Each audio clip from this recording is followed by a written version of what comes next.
as black luxury vehicles sped through the empty avenues, their tires splashing water that gleamed like diamonds under the flickering streetlights. Inside the lead vehicle sat Kang Min-Jae, a man whose very name commanded silence and fear. At 35, he was the most feared mafia boss in South Korea, a titan of an underworld empire worth hundreds of millions of dollars. He wielded power like a weapon, yet even he could not escape the treacherous grip of his arrogance. That fateful night, Min-Jae had just concluded a high-stakes meeting with his inner circle. Everything had gone smoothly. The deal was sealed. The air was thick with triumph. But as they approached a bridge overlooking the Han River, the world exploded around him. A thunderous boom echoed as a massive explosion erupted beneath the second vehicle in the convoy. Light flared bright as day, illuminating the chaos that ensued. Glass shattered, metal twisted, and Min-Jae's heart raced with dread. This was no ordinary ambush. This was betrayal. He had faced countless assassination attempts before, but this one was crafted with a precision that chilled him. The driver fought against the surge of panic, trying to escape, but another explosion rocked the bridge, flipping their vehicle and plunging him into darkness. 3 months later, the once mighty Kang Min-Jae lay motionless in his opulent mansion, staring at the ceiling that seemed to mock him. The marble floors, golden decorations, and priceless artwork surrounded him, yet he felt like a ghost, haunting a prison of his own making. Despite the wealth that filled his home, no amount of money could restore what had been lost: his legs, his freedom, his purpose. Doctors had labored for 16 hours to save him, but their victory came at a price. "You may never walk again," they had said, and those words echoed in his mind like a relentless drumbeat. Anger, bitterness, and despair swirled within him, leaving him hollow. A knock broke the silence, and Dr. Park entered, carrying the weight of Min-Jae's declining health in his eyes. "Good morning, Chairman Kang," he said. But Min-Jae remained unresponsive, his spirit crushed beneath the weight of his circumstances. "You must eat," the doctor pleaded, but Min-Jae's voice, cold and sharp, sliced through the air. "Get out." The doctor exited, leaving Min-Jae alone with his thoughts, drowning in a sea of regret and helplessness, gazing out at a city he once ruled with an iron fist. Meanwhile, downstairs, panic spread among the household staff. House manager Kim rubbed his forehead in frustration, recounting the number of employees who had quit in the wake of Min-Jae's transformation into a tyrant tormented by despair. Just then, a knock echoed through the hall. Kim opened the door to reveal a young woman with dark skin, curly hair, and confident eyes. "Hello, my name is Amara Johnson," she said with a polite smile, a stark contrast to the atmosphere of the mansion. Kim sighed inwardly, expecting her to last mere weeks like the others. Yet as Amara acclimated to her new environment, she sensed the underlying tension that suffocated the luxurious mansion. She soon learned about the man trapped within its walls, the man who had lost everything, including the will to live. That evening, with the air thick with unspoken burdens, Amara prepared dinner, determined to confront the challenge that had sent so many fleeing. "I'm taking it to him," she announced, prompting a chorus of doubtful whispers from her colleagues. Undeterred, she climbed the stairs to the infamous bedroom, knocking softly on the door that stood between her and the broken man inside. Min-Jae, seated in his wheelchair, faced the window, lost in darkness. "Leave," he commanded without turning around. But Amara stepped inside, her presence a beacon of defiance. "I brought dinner," she said firmly. "Take it away," he replied, irritation sharpening his tone. Amara planted her feet. "Eat," she commanded, her tone unyielding, as if she were addressing a child instead of a mafia boss. The absurdity of the moment almost made him laugh, but the anger simmering within him stifled any humor. "Get out," he snapped, irritation clouding his voice. "No," she replied simply, as if he were just another obstacle in her path. "You're fired," he threatened, his jaw clenched tightly. "Then fire me tomorrow," she shrugged, her resolve as solid as steel. "But tonight you're eating." A standoff ensued, both of them immovable as the minutes ticked by. The tension was so thick, it could cut through the silence that engulfed them. Finally, Min-Jae, unable to bear it any longer, turned his wheelchair away from her, signaling an end to the conversation. Yet, Amara remained, her presence steadfast. Time slipped away as they sat in silence, Min-Jae battling the urge to acknowledge her defiance.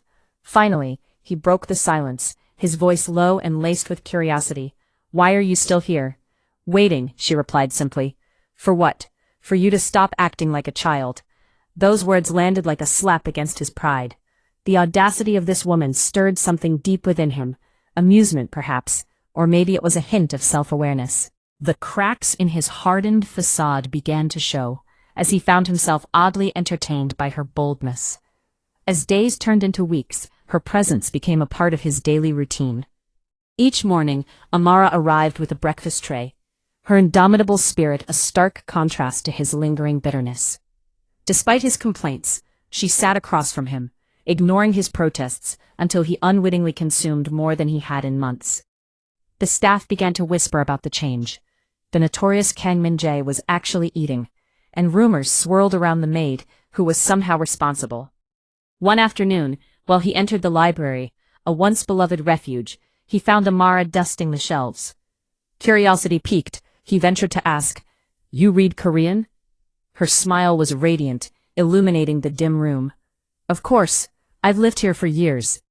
As they exchanged stories, it became evident that beneath her confident exterior lay her own scars. Amara spoke of her father's death, and the weight of responsibility that fell upon her shoulders at a tender age. For the first time, Min-Jae listened, feeling an unexpected kinship with this woman who confronted life's adversities with grace. That night, as he lay awake, Amara's words echoed in his mind. She was relentless, refusing to allow him to wallow in self-pity. The realization dawned upon him that he had stopped trying, while she was still striving to move forward, despite her challenges. The following week, Amara introduced a new plan, physical therapy. Min-Jae's instinct was to reject it outright, but her unwavering stare challenged him. "You're scared," she accused, and for the first time, he felt exposed, his fear laid bare. It was a truth he had not confronted, not even in private. Her voice softened as she encouraged him. "You don't have to win today. You just have to stop surrendering." Those words ignited a flicker of determination within him. The next morning, to the shock of everyone in the mansion, Min-Jae rolled himself into the rehabilitation room, fully aware of the weight of his decision. The therapist welcomed him with a cautious smile, but it was Amara's presence just outside the door that spurred him on. In that moment, he realized he didn't want to disappoint her. The cold walls around his heart began to crack, and as he took his first steps in months, a new journey began, one of self-discovery, recovery, and perhaps something even more profound. Weeks of therapy had passed, each session a reminder of the slow, creeping progress that frustrated him to the brink of madness. Some days he felt the ember of hope flicker within him, while on others, a feral rage surged forth, urging him to smash everything around him. Today was one of those days. His legs, traitorous and heavy, refused to cooperate, and the feeling of being broken and useless washed over him like a suffocating wave. The frustration exploded, his fist slamming against the bar with a force that echoed in the silence, causing the therapist to step back in caution. Amidst the tension, a calm voice sliced through the air. "You done throwing a tantrum?" Amara entered, a bottle of water in hand, her demeanor unfazed by the tempest brewing within him. Min-Jae stared at her, incredulity mingling with irritation. No one dared to insult him, the feared Mafia boss, yet Amara had somehow carved out a space where she could. "I am not throwing a tantrum," he defended, but even he could hear the childishness in his tone. As their fingers brushed while she handed him the water, a spark ignited, fleeting yet unmistakable. The moment passed, but its residual heat lingered, unnoticed by both. Weeks turned into a relentless cycle of therapy, each day a battle against his own limitations. Yet, through the chaos, Amara remained steadfast, her presence a constant source of encouragement that slowly chipped away at his hardened exterior. She argued with him, challenged him, and in her own quirky way, refused to let him give up. He began to look forward to her visits, a realization that both thrilled and terrified him. His favorite moments were no longer filled with the dreary grind of rehabilitation, but rather the sound of her laughter and the sight of her radiant smile. One evening, as the sun dipped below the horizon, casting golden hues across his cluttered office, Min-Jae found himself alone with his thoughts. The mansion felt eerily quiet, the absence of staff echoing his loneliness. A soft knock at the door pulled him from his reverie. "Come in," he called, his voice gravelly. Amara entered, tea in hand, her eyes sparkling with mischief. "You've been working for 6 hours," she admonished, her tone light. "You should rest." "I have responsibilities," he countered, though a smirk tugged at the corners of his lips. Her laughter filled the room, warm and genuine, a sound so beautiful it made his heart race. For the first time in years, Min-Jae felt alive, the weight of his past lifting slightly in her presence. Meanwhile, across town, darkness brewed. In an abandoned warehouse, Cho Sang-woo, a man with a chill in his gaze, gathered his men. The same man who had betrayed Min-Jae, responsible for the bridge attack that nearly took his life, now learned of his rival's recovery. A dangerous smile crept across Sang-woo's face. "Then we made a mistake," he murmured, his voice thick with malice. "They would finish what they started." Back at the mansion, danger crept closer, unperceived. One afternoon, Amara finished grocery shopping in a nearly empty parking lot, oblivious to the black sedan watching her every move. A shutter of a camera clicked quietly, documenting her every action as a sinister plan unfolded. 3 days later, an anonymous package arrived at Min-Jae's office. His head of security examined it with care, assuring him that it contained no explosives or tracking devices. When Min-Jae opened it, his heart sank. Photographs of Amara filled the box. Her leaving the mansion, shopping, walking alone. The final image bore a chilling message. "You couldn't protect your legs, can you protect her?" The room turned frigid. As recognition dawned, Cho Sang-woo was back. Min-Jae's eyes burned with fury as he instructed his security chief to find him. The old Min-Jae, the ruthless Mafia boss, had returned, and he was ready to protect what was his. That night he sat in the garden, the weight of the world heavy on his shoulders. Amara approached, sensing his turmoil. "What's wrong?" she pressed, her eyes searching his. He handed her the photographs, watching her smile fade. "Someone followed you," he said, feeling a knot tighten in his chest, knowing he had lied when asked who was responsible. "Should I be worried?" she asked, and he forced a calm into his voice. "No." He felt her gaze on him, steady and inquiring, but he held his unspoken fears close. He would handle it, he promised silently, but the truth tightened like a noose around his heart. As the night deepened, Min-Jae couldn't sleep, his thoughts consumed by Amara. She had pulled him from darkness, forced him to fight, when all he wanted was to give up. And now, her safety was jeopardized because of him. The weight of guilt morphed into a fierce resolve, and in that moment, he accepted a truth he could no longer deny. He loved her. Yet, as he stood by the window, rain pattering softly against the glass, and behind the walls, danger loomed just beyond the darkened corners. Outside, a group of 6 armed men crept through the shadows, their movements precise and practiced, like wolves stalking their prey. They were professionals, hardened by experience and fueled by a singular mission: find Amara, seize her, and use her to destroy Kang Min-Jae, the feared Mafia boss, whose very name sent shivers down the spines of rivals and allies alike. Unbeknownst to the guards at the eastern entrance, the intruders slipped past the perimeter as if walking through a dream. The mansion's alarm system lay dormant, disabled by an insider who had traded loyalty for greed. Inside the mansion, Amara lay asleep, her body finally succumbing to exhaustion after weeks of tireless work caring for Min-Jae. For a moment, she was free of the burden she carried, unaware of the danger that surrounded her. The door to her room creaked open, and in came the dark figures, their intentions clear and sinister. A gunshot shattered the silence, a sudden crack that sent waves of panic through the sleeping estate. The intruders froze, eyes wide, realizing that their cover had been blown. Chaos erupted like a storm, a cacophony of shouts and footsteps as security guards rushed to defend their territory. The once tranquil mansion transformed into a battleground. Min-Jae, sleeping just a few rooms away, awoke with instincts honed by years in the criminal underworld. Danger radiated through the air, and his heart raced with a singular thought: Amara. Without a second's hesitation, he grabbed his phone, barking orders to his head of security. But when he heard the words "lost contact with the West Wing," a chill of dread gripped him. Fear for her safety pierced through him like a knife. In her room, Amara stirred, jolted awake by the sounds of chaos. Confusion morphed into terror as masked men stormed in, seizing her with a ruthless grip. She fought back, desperation fueling her resistance, but they were too strong. Just as they dragged her toward the hallway, a voice thundered from the shadows. "Get away from her!"